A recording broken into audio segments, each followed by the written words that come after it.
You're listening to the Quint's podcast.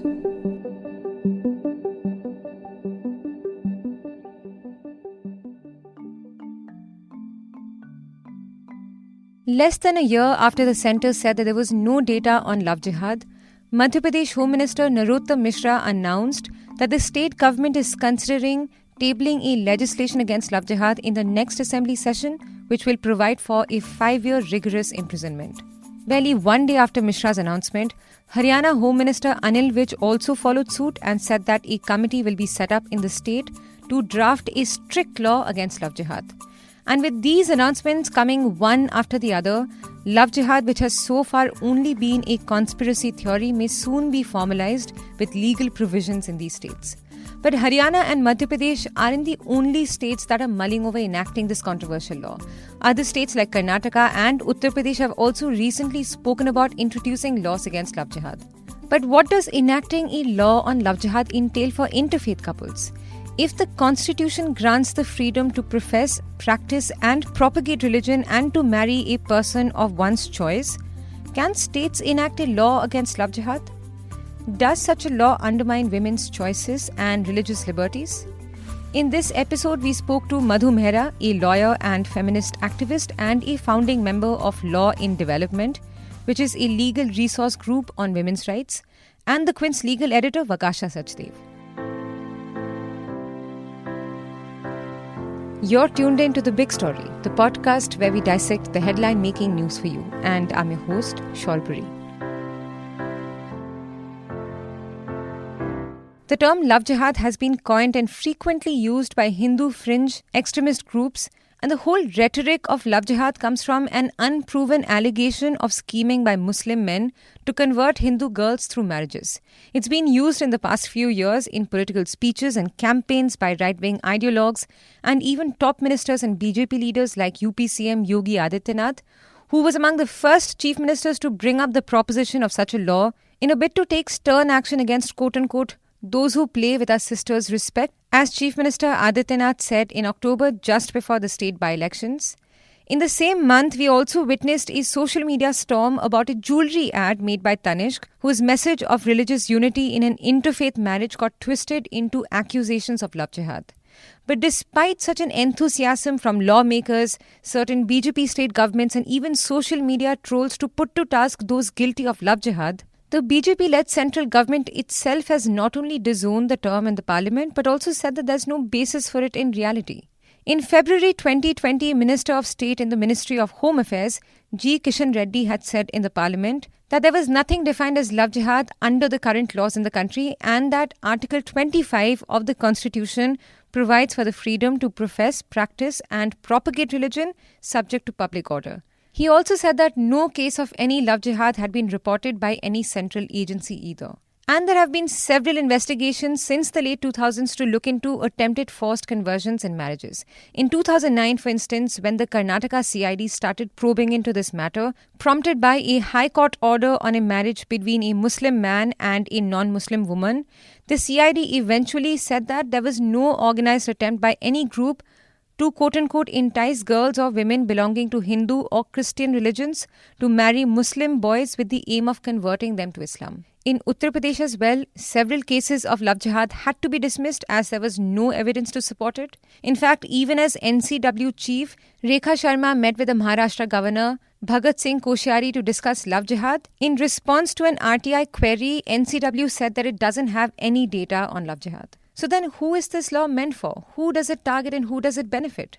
Unfortunately, even without any legal backing or any evidence to support this conspiracy theory, the love jihad accusation has often been used to harass interfaith couples and vitiate interfaith marriages, specifically between Hindu and Muslim couples. If you remember the Hadia case from Kerala that became a political issue in 2017, the matter even got dragged to the Supreme Court. All because Hadia, formerly known as Akhila Ashokan, had converted to Islam to marry a Muslim man, only to have her parents accused that this was a case of forceful conversion or love jihad. While the case was being heard in the court, Hadia's father had alleged that Muslim organizations were planning to take his daughter to induct her within the Islamic State. And so, even as the Supreme Court was forced to direct an NIA probe into it, the agency found nothing and the court recognized Hadia's marriage in 2018. So then, if Article 25 and 21 does provide for the freedom to profess religion and the freedom to marry a person of one's choice, can states enact a law to prevent what they call love jihad? Is it even constitutional? Does it not undermine women's choices or citizens' personal and religious liberties? Does it not stand to be misused and harass women and minorities? Madhu Mehra weighs in. Absolutely, because already what we see is extra legal and agencies like like the right wing groups of different communities. They are very vigilant about who's proposing to get married, and then they hound these couples, even where families are willing to, and there have been enough news reports on that, even where both the girl and the boy's families have blessed the marriage and are willing and are, wanting to organize the marriage under Special Marriage Act. There is this pressure from the community, and the pressure turns into threats and can be violent. So now with this whole proposal that there is a law on love jihad means that instead of these extra legal bodies or agencies playing that role, the state itself will play that role. Where the state will now sort of interrogate whether you have coerced people, or whether you have sort of converted willingly, and one wonders who are we trying to who is the beneficiary of this proposed law. Because really, if they are concerned about women, then there are many other matrimonial issues that have been crying for attention for a long time. There's been the issue of matrimonial property rights, and so on. Where there are very clear gaps in law, which if they were concerned about protecting women within marriages, they would work in a different direction. Now, if it's about inter-community and inter-caste or interfaith marriages only, I would ask, why is it focused on only Hindu and Muslim marriages, where the girl is Hindu and the boy is Muslim? That's where the rhetoric of love jihad seems to arise from in the popular discourse. There's nothing in law about it, so I can't even refer to any sort of legal reasoning given behind this. But since it is there in the popular discourse, why should it? This is something that people who are getting married, it's part of their personal choice. Whether it's good, whether it's bad, whether it pleases their parents or whether it pleases the community or it displeases them, should not be the concern, so long as the conditions for a valid marriage are present. But before states started proposing laws against love jihad, it was the court that set a flawed precedent. Recently, in October, the Allahabad High Court dismissed a writ petition filed by a married couple, a Muslim woman and a Hindu man, who were seeking police protection from their families, and instead observed that religious conversion just for the purpose of marriage is unacceptable. In his judgment, Justice Mahesh Chandra Tripathi noted that the woman was a Muslim who had converted to Hinduism just a month before she got married. And the court referred to similar observations made by the same court in 2014. In separate instances, the Uttarakhand and Rajasthan High Courts had observed that laws need to be enacted to prevent quote-unquote sham conversions. And Vakasha explains more on how official institutions have in the past tried to plant the seed of the idea about a law around love jihad or the idea of problematic conversions. So I think, the Allahabad High Court's recent order was a very, very good example. You had a case where the Allahabad High Court held that, we can't give protection to a couple which had come. It was an interfaith couple had come to them. They were saying we need protection from the police and from, people who are people in our society who are out to get us. Just think of what's happening here. They're asking the court for protection. The court says, but we think the marriage here is a sham, so we're not going to give you protection. I mean, it's so utterly perverse. that it beggars belief that a judge of a high court could even think that this was acceptable. The ironic part, of course, is that in this case, it wasn't even your classic case of love jihad, in the way the Hindu right has created the idea. It was actually a situation where where it was a Hindu man who was who was in a relationship with a Muslim woman. Now, the whole problem is, though, that once the court comes in and makes a statement like this about sham marriages, the people who are looking to misuse this don't care about the facts. So within a day, you had Yogi Adityanath talking about how this was that the Allahabad High Court is itself giving sanction for the idea of a love jihad law based on this case, even though this case really had nothing to do with the narrative of love jihad. And this is not something which is only what happened here. 2014, the Allahabad High Court had done the same thing, and it was based on that judgment from 2014 that this recent order was passed.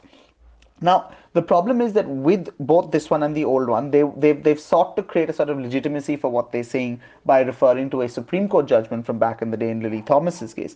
But actually, Lily Thomas's case is again a completely separate issue. There, it was dealing with a situation again where a Hindu man was converting to Islam purely because he was using this as a way to be able to have multiple wives. And that was the reason why why a sham conversion became an issue. Now, the thing is sham conversions as a concept cannot be interfered with by the state unless there's a question of coercion, or unless there is, for instance, as in Lily Thomas's case, a situation where someone's trying to commit bigamy using it, where they're using that to try and get around restrictions on the number of wives or marriages one can have. But otherwise, your Article 25 right is pretty strong and pretty wide. But again, this has just been ignored by courts over the years. You see this with the Rajasthan High Court and the Uttarakhand High Court passing orders back in 2017, where they were again insisting that there have to be laws against these kind of sham religious conversions. They were requiring guidelines, like the Rajasthan High Court set out these detailed guidelines that anyone can object to your wedding. And I find this absolutely bizarre because now India has a Special Marriage Act of 1954 to facilitate interfaith marriages in civil weddings. It was a part of a series of reforms to personal laws in India that Jawaharlal Nehru had made a priority. The SMA was meant to be a legislation to govern marriages that could not be solemnized according to religious customs, which essentially meant interfaith or intercaste marriages. While the SMA does provide for this, it is a cumbersome process that forces many couples to opt for religious conversions rather than going through the legal rigmarole. And Ms. Mehra asks that if states are so concerned about interfaith marriages and women's rights, why not simplify the SMA? And the point is, if the state were concerned about patriarchy, surely there's not the impulse. The impulse is on a very limited point of Hindu girls converting on marrying a Muslim man, and I think there's a problem here. But you see, people choose to convert for various reasons, and they choose to marry for various reasons. These are personal decisions. You may not like it, but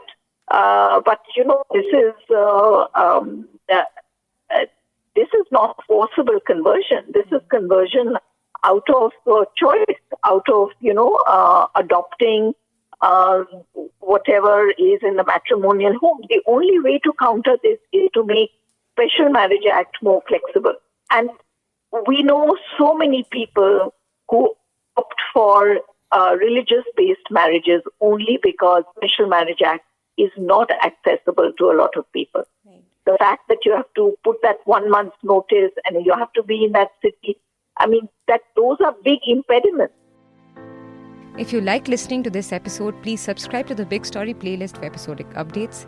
We're live on Apple, Google Podcast, Spotify, JioSaavn, and most of the other popular podcast streaming platforms. For other podcasts, please log on to the Quint website and check out the podcast section. For any feedback, shoot an email to podcasts@thequint.com.